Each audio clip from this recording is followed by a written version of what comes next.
My name is Sridhar, and audible there? Yeah. My name is Sridhar, and I'm from the pre-sales of Dell Security. So I'm sure the moment I mentioned Dell Security, most obvious question that you would have in your minds is, where does Dell Security fit in this entire Dell organization, as Dell as an organization, right? So just to quickly brace you up on that, Dell as an organization under which we have the end user computing, which is where we sell the laptops, desktops, and tablets. We have a business unit called the ESG group, under which we will have storage, servers, and networking. And we have DSG, or the Dell Software Group. So it is under the Dell Software Group that we have the 200 odd acquisitions that we made over a period of 2 years, all stacked neatly. Right? So under DSG, we would have system management, information management, and security. So I wouldn't discuss much on the first two, but security is what I'm going to be spending time discussing on. So just to take a quick look back in time, when SonyQual was acquired by Dell, it wasn't a startup, right? It was already an established product, right? It just didn't have the industry recognition.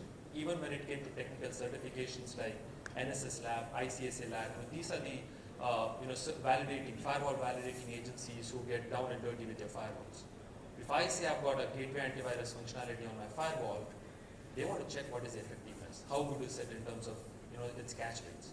If I say I've got an IPS module, they want to check how good is it in dealing with malwares that are anti-evasive technology, right? So when Dell acquired SonyQual, if you look at the legacy, we started off way back in 1991, and it would be an interesting thing for many of you to know.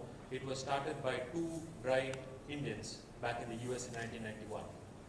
By 2005, we were already the leaders in the unit share of UTMs, or the Unified Threat Management Systems. 2007 was, by 2007, we already achieved our target of shipping 1 million SonyQual units worldwide. 2011 was, when we got into or started focusing more towards the enterprise firewalls, right? So SME was always our stronghold. For the last 3 years in a row, you look at the Gartner's Leaders Quadrant for UTM, we are right up there in the Leaders Quadrant. You look at NSS Lab, we are in the recommended category. So 2011 was when we started focusing on the enterprise class firewalls. 2012 was when we joined the Dell family, right? So post 2005, you see, SonyQual was catapulted from just being an SMB class firewall to an enterprise class firewall. So when I get to the slides that would elaborate on what product offerings we have in the firewall portfolio, you would get a clear picture. So talking about some of the security trends that are driving IT investments today, right? Social networking. Is there anybody here who does not use social media in any form? Anybody here who does not have an account on Facebook, no LinkedIn, no Twitter? Absolutely nobody, right? I'm sure even by the time I end this presentation, many of you would have got at least half a dozen posts, and you'd be, right in the middle of the presentation, sneaking into your phones, having a look at the updates that your family, your friends, they're all putting in, right? But one major cause of concern with social networking is that people with nefarious intentions, or as we popularly call them, hackers, right? They have realized that social media is a fantastic medium to spread malware. And why so? Because of the trust factor. When you get a post or when you get a message, it could be on Twitter, it could be a condensed link, even before you want to reason what's the content of it, or even before you want to reason what could be the result of clicking on one such link or downloading a file, you would have actually ended up doing it purely because of the trust factor. So social media, about 40% of the social networking users, I said social media, sorry, social networking users have already been affected by malware of some kind. I'm sure you've all come across these malware, these so-called Facebook spams or Twitter spams, where you get messages like, which are pretty catchy in terms of its subject. Look what you've done, or look how you look in the, So the primary goal or the modus operandi there is to entice you into clicking onto certain links and in the process having a machine affected. Right? Use of social media at work. This is a common problem most organizations today face. Because people are hooked onto social networking sites, because they have an account, they have a need to constantly connect. But with all the security risks that I just spoke about, what if the corporate network, most decision makers or IT managers today worry, what if one of these things, like clicking on a malware or clicking on a link that would redirect to a malware download was to happen within an organization, that could have serious ramifications. Mobile devices in enterprises. You talk to most IT decision makers, CTOs, they admit today that there is an increasing pressure on them from employees to allow their own devices within the realms of their office, right? They want to use their personal devices for work-related stuff. And the fact that today business applications are available on Android, on iOS, most users, instead of using their laptops, company-provided laptops, want to use their smartphones. Even right now, I'm sure many of you would be having your corporate emails configured on your handle. So that whole definition of building defenses around the perimeter, that is starting to fade. For the simple reason, the definition of a perimeter is starting to fade. Today, if I was to define a network perimeter, right? Today, if I was to define a perimeter for an organization, a perimeter has gotten down to any defense that I build around applications, rather than just building it around my network, right? You have mobility, you have your sales folks, your traveling users connecting into your organization, accessing resources. So that whole concept of having a network perimeter is just starting to fade. The other problem with respect to giving users access on their personal devices like Android or iOS is the fact that how frequently are these patched from a security standpoint, right? So you don't have the concept of every second Tuesday patch like how Microsoft has for your smartphones. So that is another major area of concern. Android malware, it's in the news. You go through feeds, you go through reports. Every second day there is a case of some new Android malware that has been discovered, right? This should give you an idea of it. Today, when organizations want to consider giving access to business applications, when organizations want to allow their employees to bring their own devices to work, one of the major concerns is from the management standpoint. What are we talking about? We are not just talking about Android or iOS based devices. We have a whole plethora of OSs that could be there on the endpoint. So from a manageability standpoint, IT managers would have a major challenge on their hands. Here is an interesting study. 2012, the sale of smartphones crossed the sale of PCs, right?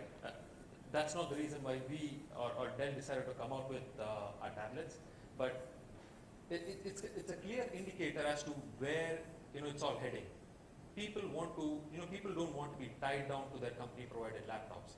They want to basically have that convenience of being connected to their business application, being connected to social media, being connected to their corporate emails on the go. When they are traveling, basically when they are away from office, away from home. So that flexibility is what has probably led to this, and this is just a shape of things to come. Crimewares and ransomwares. How many of you here have heard about this so-called new trend that is there? Crimewares, ransomwares. So gone are the days when we would discuss viruses, right? A long time back, I remember when I joined IT 11 years ago, people were predominantly discussing viruses. NetSky, W32 NetSky. Oh, I had a slammer virus attack my network. And what did it do? It just choked my network. And to the extent that every second machine got affected, it would send out a lot of packets, choke the entire network, and just bring the network to a standstill. But what you need to look at is, from what standpoint did these viruses affect your network? From an annoyance perspective, right? From an availability perspective.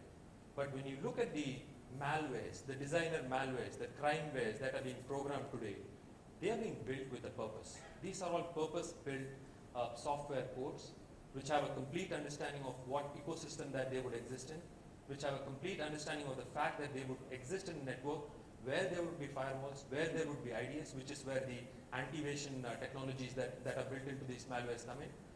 So we are not just talking about viruses, right? We're talking about crimewares, ransomwares. So what a ransomware would do is, one fine day when you're working on your machine, you would suddenly get a pop-up saying your machine's been locked. And if you want access to your machine, you need to either transfer funds or part away with some confidential information. So it basically holds you up to ransom. Again, there are a few cases which have been found out, certain malwares which have been associated as ransomwares in the US. We have not seen large-scale cases of ransomware in India so far. But then again, this is just the way that from a threat standpoint, this is where we are heading. It could soon be hitting us. Now, the big thing about crimewares and ransomwares is, unlike a virus, these software codes are very lightweight, right? Available on the internet for free. So you have these kits that are available, right? Malware kits that are available, which any individual who wants to, he could just easily get it off the internet, program it as per his requirement, and just set it off, right? So what makes it very dangerous is the fact that A, they're very small in size, B, they are extremely intelligent enough to understand what kind of ecosystem that they would work in or be in. For example, Timba or Tiny Banker. So this malware, it's hardly about 20 kb or 50 kb in size. It could be on your machine completely dormant, exhibiting absolutely no traits of a malware, with your antivirus, with any of your network-based appliances not being able to catch it. It becomes active only when it sees a star.bang in your browser. That's when this malware knows that this is the time when it starts to capture passwords, capture all kinds of financial data, and then upload it back to some other server on the internet.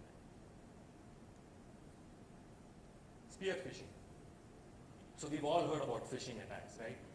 Wherein the modus operandi is a perpetrator or a hacker would have access to a huge email base. He would have a spam engine, and which would just send those emails to all the end users and wait for them to click on those links that are there. Spear phishing is targeted attack, wherein it's not about sending emails to 10,000 odd users. It's about sending emails to a particular set of high-ranking individuals in an organization. So most of these spear phishing emails either come with a malware or come with the URL loaded onto it. So one of the security forums that I was attending, they were mentioning on the new modus operandi that many of these spear phishers are resorting to. You know what they do? They would keep sending you these emails which would look like a completely harmless marketing campaign, but at the end of it, they would have a small link which says, to unsubscribe from this, please click on this particular link, right? The intention here is not to tell you that all unsubscribe links are malicious in nature, but these are the kind of emails that you get, right? They basically have to entice you, right? So either the subject line or probably the content is in such a way that you end up clicking on it. So you need to be careful on that. So now that I gave you an insight into what are the trends that is there for us to see, let me spend some time quickly discussing on what are the solutions that we have from the Dell security side. So when it comes to network security, that's where we have our range of next generation firewalls, the perimeter firewalls. Again, no matter what size, scale and shape the organization is, starting from a 10 user network right up to a 10,000 user network, we have a firewall that would fit in your organization. Secure remote access, which is where we leverage on the SSL VPN technology. So that's the other area where we have our Aventail class appliances for organizations which want to give SSL VPN access. At the same time, it's not just pure VPN access, you also have endpoint visibility and endpoint control. Identity and access management. So the entire identity and access management suite comes from our Quest acquisition. Everything to do with identity lifecycle management, right? Which is where the Identity One lifecycle management comes in. We have got a privileged identity management solution. So, take away the keys from the kingdom. Do not let the administrators have the password. Instead, have it in a password vault. As and when it's required, they request for a password. which again comes with an expiry, right?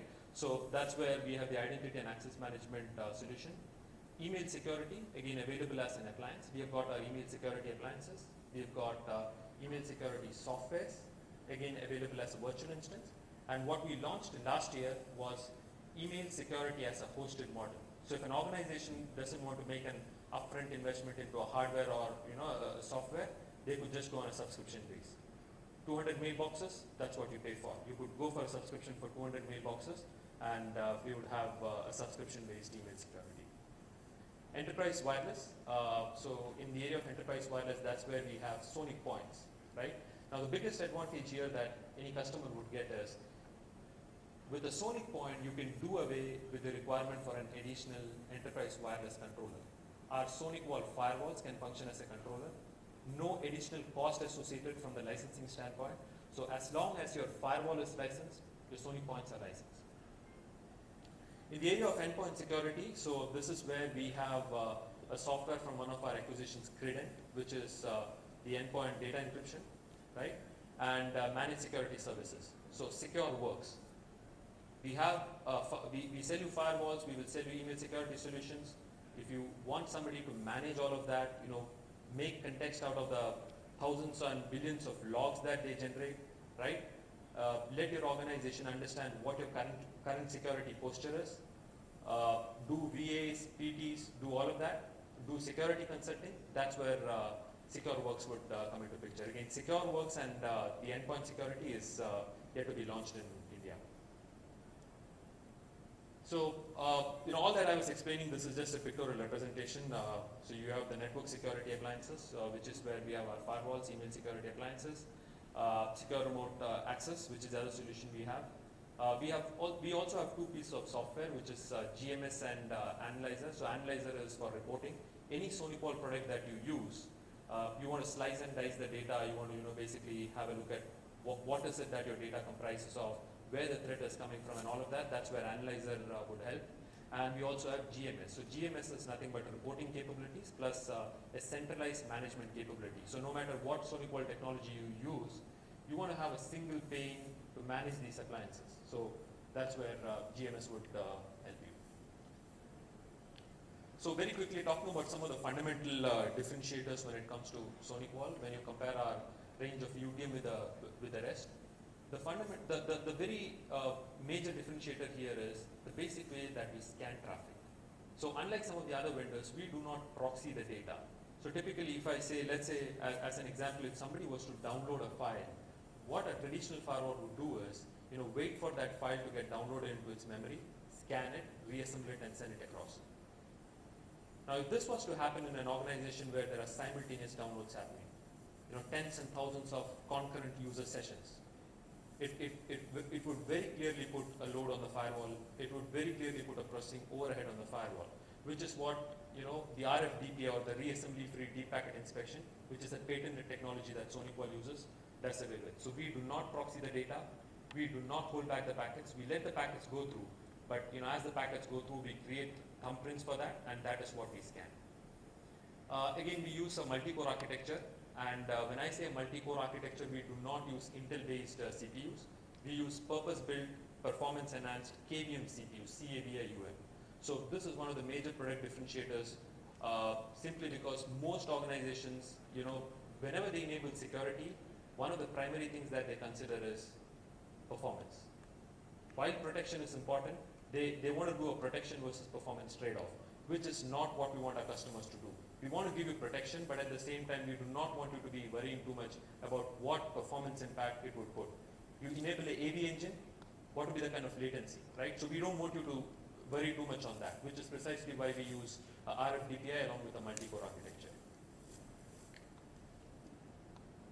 One other requirement, which is a very core requirement for most organizations today, is to control network traffic, not merely on the basis of source, destination, and port, right? They also want to define rules on the basis of applications. Web 2.0 was what probably brought up this requirement, because everything was now available on port 80, and how do you differentiate a business critical traffic vis-a-vis something that is non-business, which is not critical to your business? YouTube, right? You want to have the ability to define policies on your firewall which would classify YouTube as an unproductive traffic and either let you easily block it out or build a bandwidth policy around it.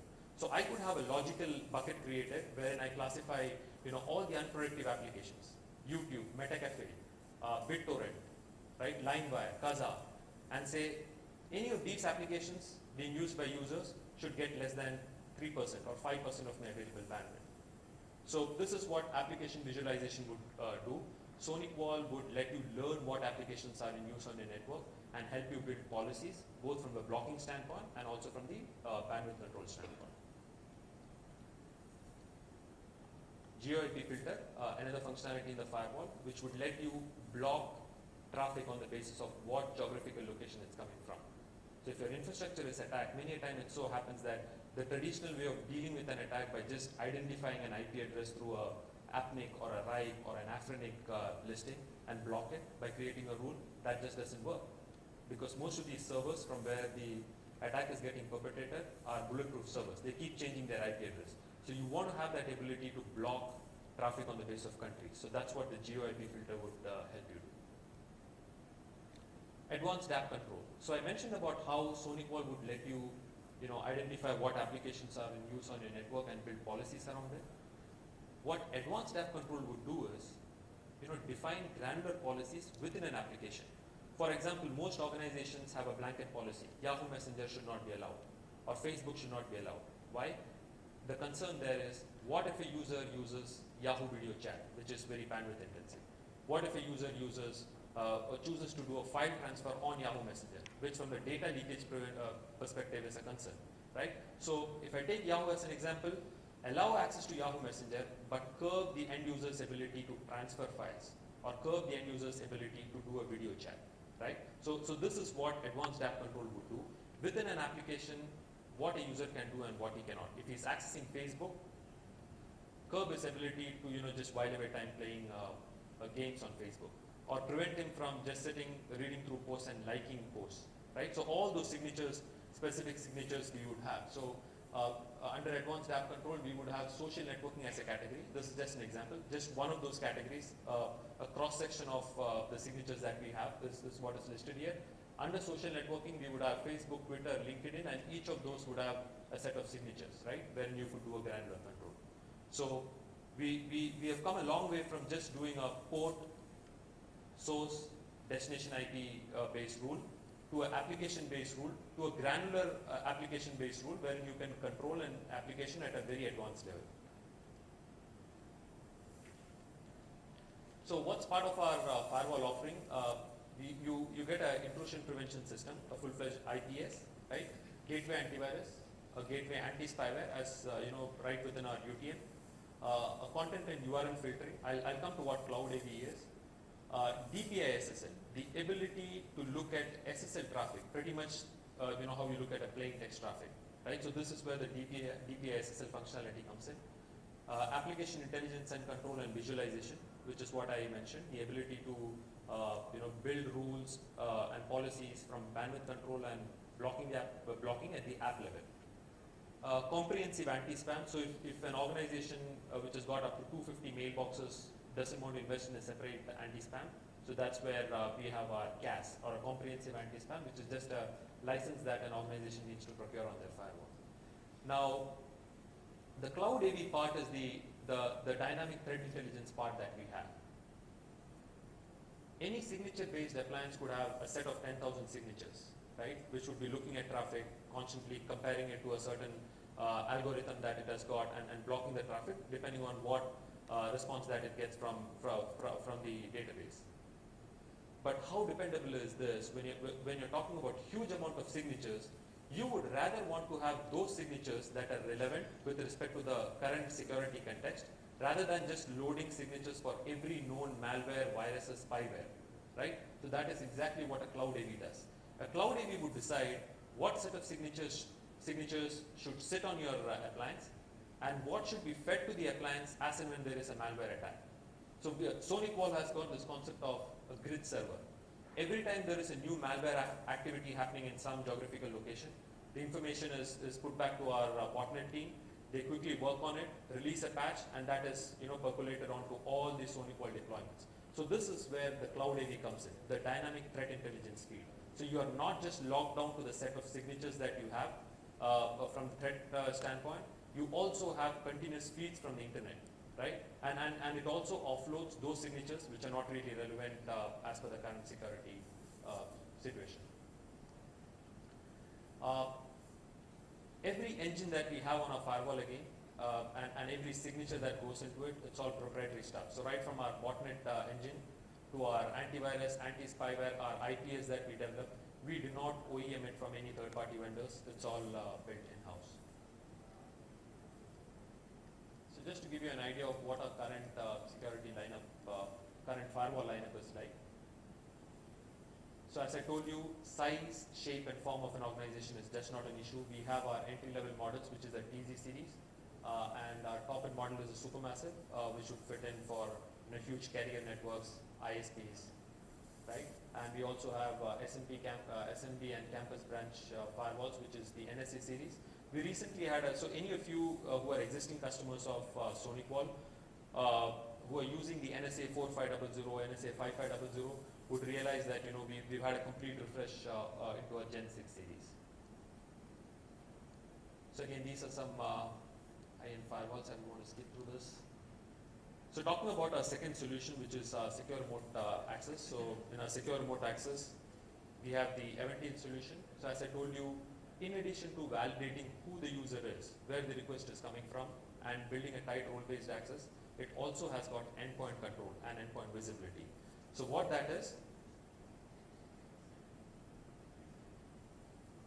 it has got the ability to identify a IT managed laptop vis-a-vis a non-IT managed laptop. For example, if I'm given access, SSL VPN access to access resources in my organization, every time I use that set of credentials from my company provided laptop, what access I get vis-a-vis what access I would get if I use the same set of credentials from my phone would differ.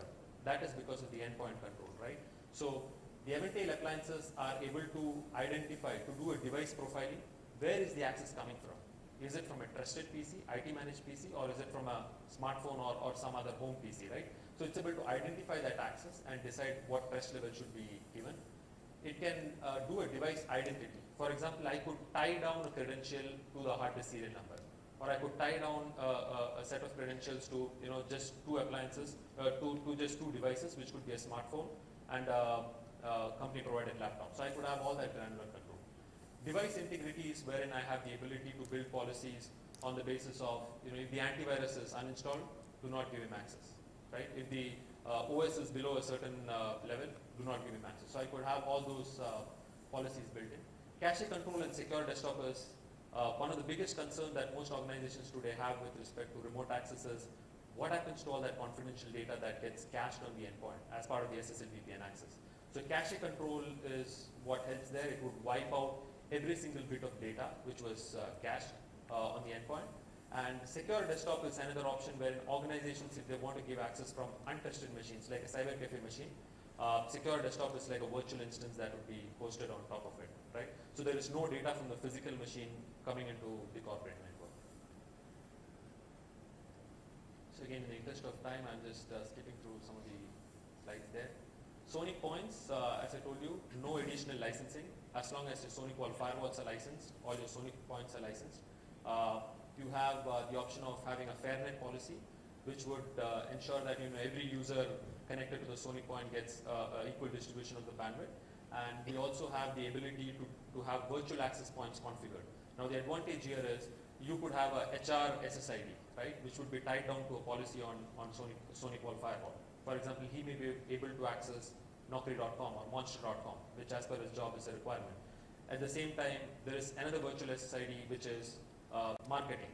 But when a user connects to the marketing SSID, he may not be able to access the same set of sites. So policy control at a granular level on your enterprise wireless.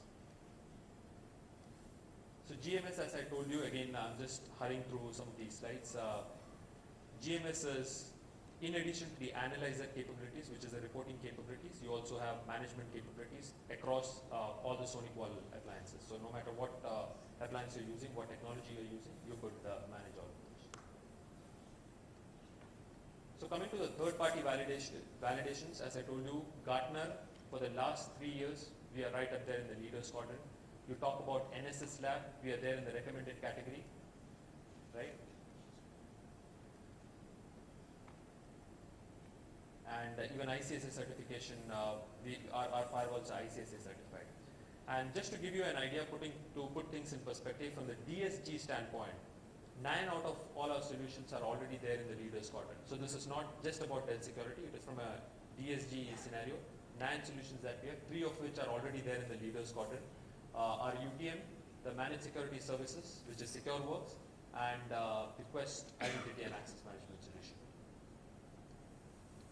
So half an hour as a time is very short for me to give you a complete insight into all the solutions that we have as part of the DSG. But the idea was here to just give you a high level access, a high level insight into what solutions we have. I would be around. Any questions, any queries that you have, please feel free to reach out to me. I'll be around. Thank you so much.